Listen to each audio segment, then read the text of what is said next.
बच्चों, ये कहानी दो मित्रों की है। दो मित्र, एक धर्म बुद्धि और एक दुष्ट बुद्धि। ये दो मित्र एक बार व्यापार करने के लिए दूसरे देश में गए और व्यापार करके 2000 असरफियाँ कमा कर लाए। अपने शहर में आकर दोनों ने सिर्फ 100 असरफियाँ उसमें से निकाली और उसी से बांटकर अपना काम चलाने लगे। बाकी की असरफियाँ दोनों ने एक पेड़ के नीचे गड्ढा खोदकर वहाँ रख दिया। कुछ दिन बाद दुष्ट बुद्धि उन असरफियों को निकाल कर ले आया और आराम से किसी भी गलत कार्यों में जैसे भी करके जल्दी जल्दी खर्च कर दिया उस 2000 असरफियों को, जो 100 निकाल ली गई बाकी की जितनी। फिर एक दिन अपने मित्र धर्म बुद्धि के पास वह गया और बोला कि मित्र, मेरे पास की असरफियाँ खर्च हो चुकी हैं, मेरा परिवार तो बड़ा है, मेरा खर्च ज़्यादा है, तो मुझे मेरे हिस्से की आधी असरफियाँ दे दो और बाकी तुम ले लो। धर्म बुद्धि ने कहा ठीक है, चलो। वो लोग पेड़ के पास जाकर गड्ढा खोदे, वहाँ तो असरफियाँ थी नहीं। दुष्ट बुद्धि ने कहा कि जरूर तुम्ही ने ये असरफियाँ यहाँ से हटा ली हैं, और खूब झगड़ा करना शुरू कर दिया। धर्म बुद्धि ने कहा मित्र, मैंने नहीं देखी, मैं तो यहाँ लौट कर ही नहीं आया हूँ, मैंने कब में निकाली है असरफियाँ। इस तरह उनमें झगड़ा होने लगा। तो झगड़े के बाद तो राजा के पास जाने की बात आई। वो लोग राजा के पास जाकर न्याय मांगने लगे। राजा ने उनकी कहानी सुनी। राजा को कुछ समझ में नहीं आया कि किसकी गलती है, किसने असरफियाँ ली।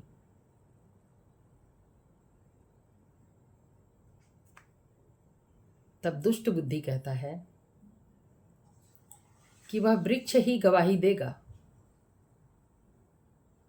और कोई नहीं बता सकता। ये बात सुनकर राज्य के अधिकारियों को समझ में नहीं आया कि ये वृक्ष कैसे गवाही देगा। तब दुष्ट बुद्धि ने कहा कि सुबह आप सभी लोग चलिएगा और वृक्ष से पूछ लीजिएगा।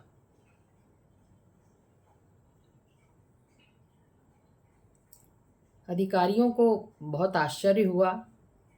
फिर भी दूसरे दिन सभी लोग उस पेड़ के पास गए। पेड़ से अधिकारी ने पूछा, असरफियाँ किसने ली?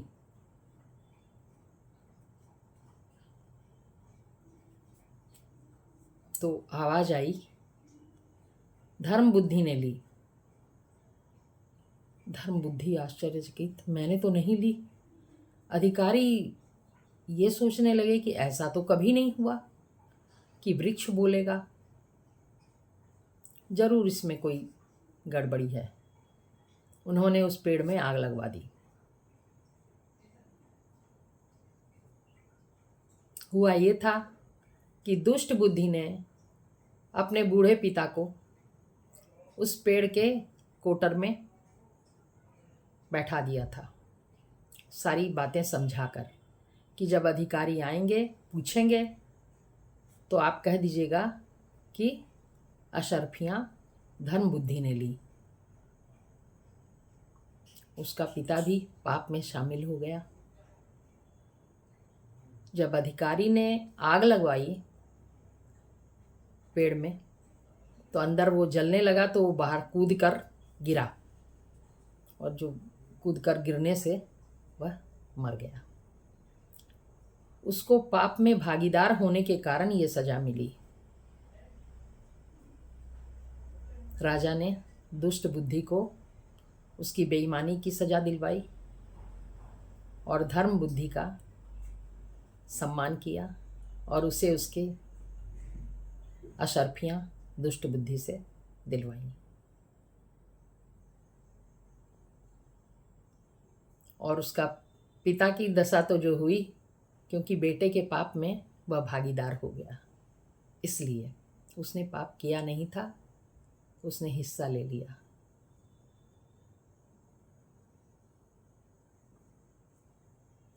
कहानी से शिक्षा मिलती है हमें, किसी भी गलत काम में किसी का साथ नहीं दो।